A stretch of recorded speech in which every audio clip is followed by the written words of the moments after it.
Cannot tell you how much I hate this little doll. Elf on the Shelf. One more thing that exploits women. There's actually a lot of things I hate about this doll, and I'm going to go into several of those in a minute. But whenever I see anything that's about Christmas magic or just anything, even when I see weddings now, anything that involves food, events, bringing people together, happiness, joy, all I see is women's exploited labor.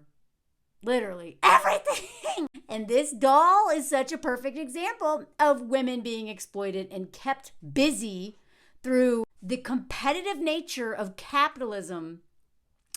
And also just the way moms are held to such a ridiculous standard that they're just supposed to make everything just like so next level amazing for their children. And if they don't do that, they suck. And yet countries like the United States don't even provide literally anything for mothers. You don't have maternal leave for most mothers. You don't even have like proper health care. You don't have like the thing that trains their pelvic floor.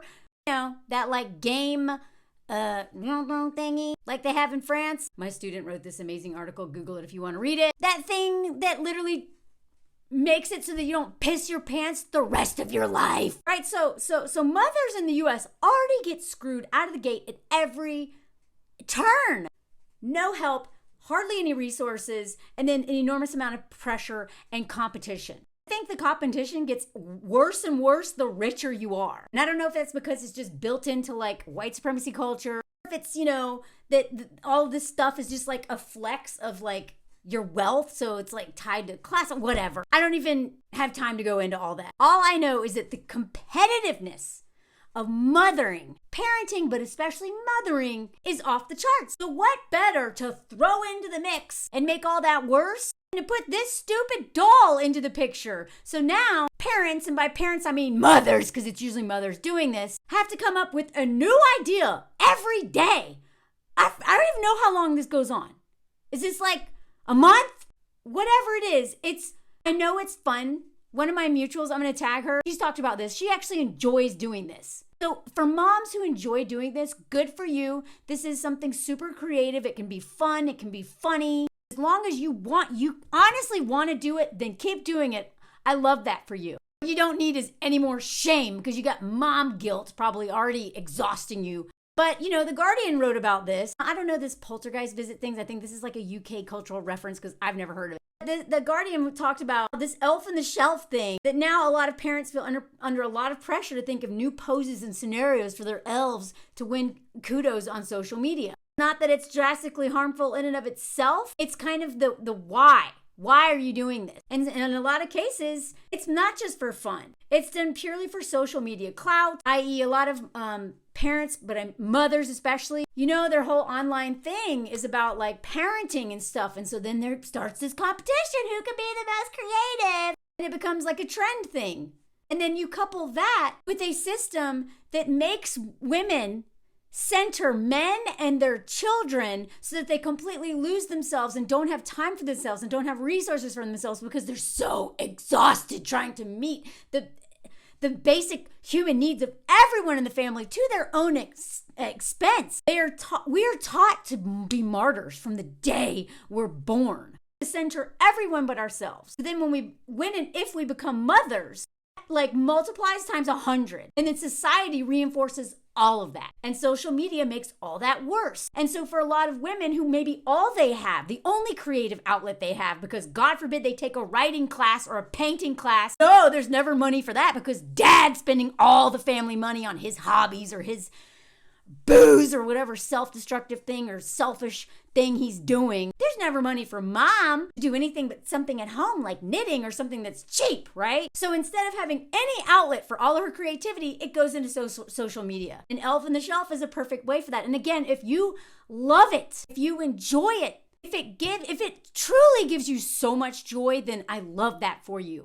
But a lot of times, because of the way that women are treated in our society, particularly mothers, sometimes stuff like that this is the only outlet they have for all this creative energy. And then you add that with pressure and then it's like, it's next level. It's also been criticized because it started off to be like a surveillance thing, which is also problematic. I'm gonna get to that in a minute. But now, like, the elf on the shelf is like caught doing like messed up stuff, which goes against the point. The point of this elf is to be like spying on kids, like little big brother in the house is gonna report back to big brother because you're supposed to be nice, or Santa's not gonna give you crap. But now it's like all these creative ways to make Elf on the Shelf funny and just like a little sinister and oops, getting into trouble again. Then it's like, wait, what's the point of this doll? I even looked up like, what's the story with this thing? It's like, okay, for anyone who doesn't know, this elf is basically like a police officer, an undercover police officer.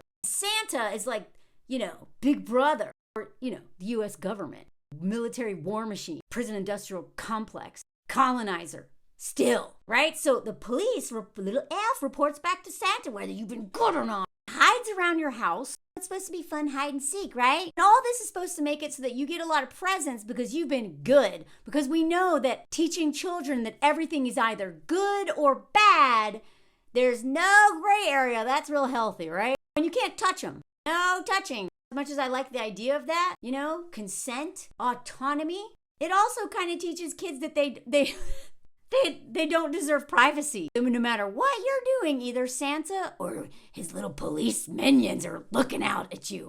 The Atlantic has criticized, lots of people have been criticizing this, right? The Atlantic says it's like normalizing spying on kids. And, also that, bullying kids into thinking that good behavior means good gifts, which also is problematic because if that's the thing I've never liked about Santa. Maybe Santa should bring like a couple gifts, but if everything's from Santa and you don't have much money, then how are you going to internalize that? You go to school and your friends have like iPhones and you have like a stuffy. I know there's the age difference in that is weird. And you're like, oh, I guess like I'm bad. I do bad things. Santa doesn't like me. How.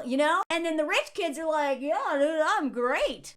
All good on this end. Like, you know what I mean? Like, we've been talking about this for a long time. This is nothing new. But when you add like an extra layer of surveillance, that's weird. If I ever did this elf thing, I probably would leave out like the spy factor. I'd probably be like, oh, look, the elf is doing something different today. And you can't touch him, not because of like him losing Christmas magic, but because you're not supposed to touch people without their consent. So Psychology Today said it's a dangerous parental crutch, teaching kids about like how to, their moral compass in this like really weird way. And then also it talks about how it can breed competition, potential feelings of inadequacy, holiday stress for parents. This right here. Okay, I really wish we would just stop saying this. I know they're trying to be inclusive whenever they talk about parents, but I would like to know how many men actually are doing this. Now, one of my friends, her and her husband did this, and they loved doing it together. Like, they really got into it. I think they did it maybe 2 years, and they're like, okay, we're done. Elf on the Shelf is like gone bye-bye. He was just as enthusiastic, if not more so, than my friend. But for all these married single moms out there who are solely responsible for Christmas magic, this just adds to the holiday stress. And again, it's adding to more this like it's teaching children that involuntary non-consensual surveillance is normal, which is just adding to the nanny can and the nanny state obsessed and the penal code. I mean, really, if you think about it, with the United States being like the leader of prisons, right? For-profit prisons too. This just kind of normalizes everyone. Rules. Punishment. Spying is good because, it's good for the whole. As somebody who really internalized that message as a young child, that no matter how much I don't like this relative, especially this male relative, that I have to give them a hug so that they feel good, even if I don't feel good. I know that we do this to children in general, but this is really big for girls. And we've been kind of pushing back against that in the last several years. I love that this conversation, the Girl Scouts even came out and were like, hey, stop making your kids hug people. You're literally setting a foundation of grape culture. So when I say that this stuff, it may seem harmless, but all of this messaging, sometimes the most subtle messaging is the most powerful. Again, when I look at the time, the energy, even like the resources and lack of sleep, and also just the waste of resources because of this doll, like stuff like this. Do you know how long this part took? Like not only just thinking of the idea. When I think of the elf, I just think of more of this. And I see these Christmas cards that most families, like middle class and above families do. You know who's doing all the work is this woman right here. This woman seems to recognize that. Can we just stop creating new things that stress mom out?